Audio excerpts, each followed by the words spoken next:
welcome to Devarim and Dine for Board and El Shaddai Synagogue. This week is getting so close to Rosh Hashanah and I've got an incredible recipe for you. It is Parshat Nitzavim this week, and this is one of the most beautiful portions in the entire Torah, containing the most amazing metaphors and language that Moshe uses to give over the final words to the Jewish people. It describes a mitzvah, and it says that this mitzvah, lo b'shamayim, here, it's not in the heavens, lo me'ever hayam, it's not across the sea, rather it's something that is close in the mouth and to be able to do, and the heart and the ears. It's a beautiful, beautiful description of the mitzvah. And the rabbis ask, well, what is this mitzvah? And two opinions are given. One opinion is that this mitzvah that Moshe is referring to is the entire Torah, that the entire Torah is achievable and within the reach of each and every one of us.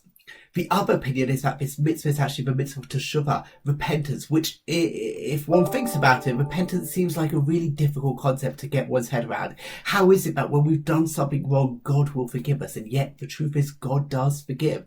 And so we're told that actually there is an ability to do this mitzvah. However difficult it might seem, there is always an ability to do teshuvah.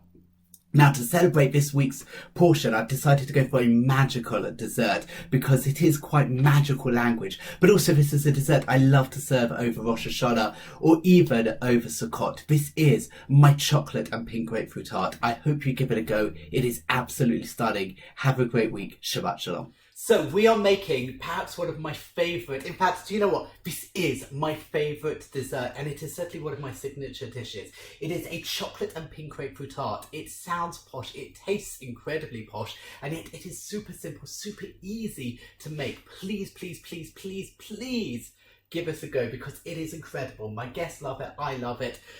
It is certainly one of the reasons I enjoy hosting people, so I can make this dish and watch their faces as they try to work out the flavour, because it does something really weird to your taste buds and to your mind. But trust me, it is so simple. What you need to do is as follows. We're going to be making a biscuit base followed by pink grapefruit jam, and on top of that is going to be a layer of ganache. Now, we're going to cheat obviously with a biscuit base by using a pre-made biscuit pie crust, but we are going to make a real red grapefruit or pink grapefruit jam. How you make it is simple. Get a pan. Into the pan you want to put 150 grams of caster sugar.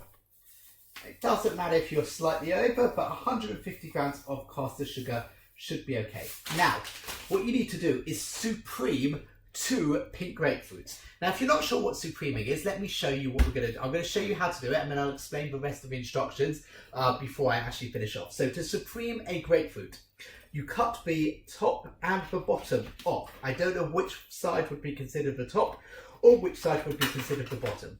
Then, using your knife, peel the grapefruit relatively liberally, but you want to ensure that there's going to be no bitter white pith left on the beautiful red flesh. So, you just run your knife. I'm hoping that you can see this quite easily on the camera.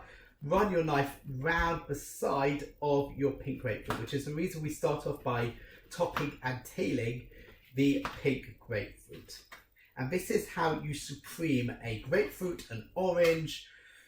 Probably don't need to do it with a lemon, but if you were so inclined, I certainly wouldn't do it with a tangerine or anything that small because it's just going to get into a mess.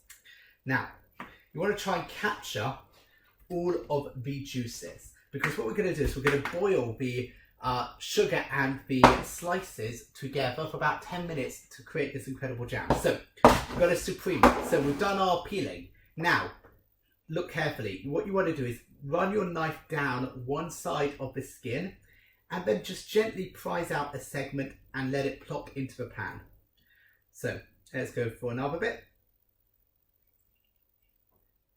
And plop it out. And so what you should get is these beautiful segments of grapefruit.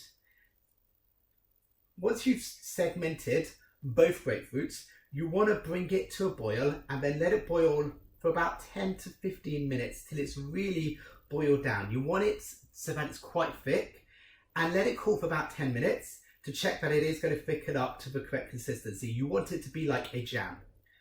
As it is cooling, after about 10 to 15 minutes, I'll show you what it should look like, because then you pour it into a pan. So I'm going to finish segmenting or supreming my grapefruits. I'm going to put it onto the heat to boil, and for about 10 to 15 minutes, as I said, and then I'll show you what it should look like. Okay, so it has been boiling for about 10 to 15 minutes, and what happens is it becomes a really quite thick and gloopy jam-like consistency. If you're not sure if it's done, let it cool down a bit, because worst case scenario, you can always reheat it up to make it spreadable. But I think that this is done. This is really quite gloopy, quite thick. There's not that much liquid left. So what you need to do now is grab a ready-made pie case. I told you it's simple, and just pour in your jam and spread it all over the base, like so. Just get every last bit of it and let this cool down in the base.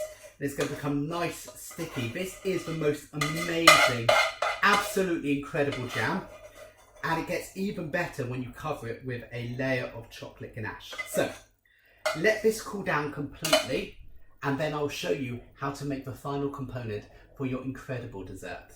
Okay, so once it's cooled down, actually, as you can tell, I'm filming this the next day. This is what it looks like. You've got that beautiful jam, which is just set to the bottom of your biscuit base. Now, to make the incredible chocolate ganache, which is stunning and so simple and so easy, get a pan, put it on some heat.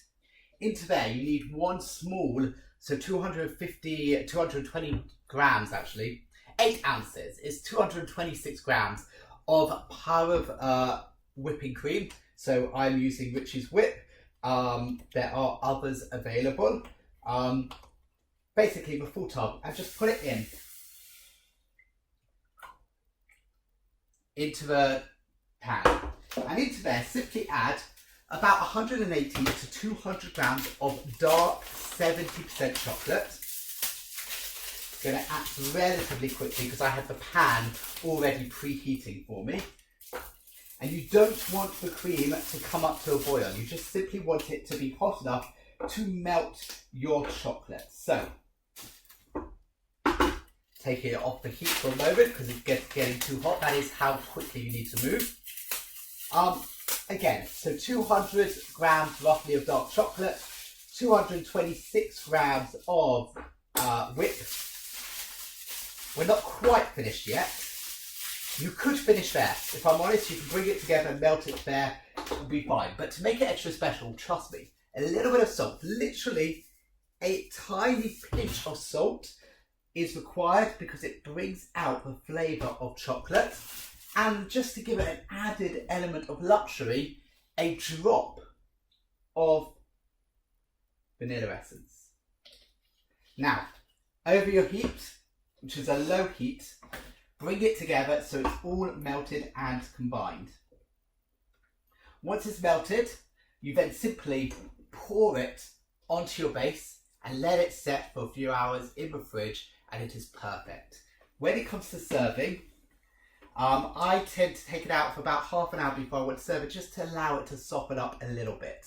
Also, I find it tastes slightly better when it's closer to room temperature than freezing cold, but that's the same with all foods. So, it's such a simple dish to make. As I say, once your chocolate has come together with your cream, just pour it on to the dish. I'll show you that in a moment. This is what it looks like. Beautiful melted chocolate ganache. It's not going to be too hot, it's not going to be too cold, and it is ready with one final stir to pour on to my tart base. And as I say, just let it set, and that is how easy this dessert is. It's so incredible, so easy. Give it a go. Really, really, really, really, really give it a go. So, just pour gently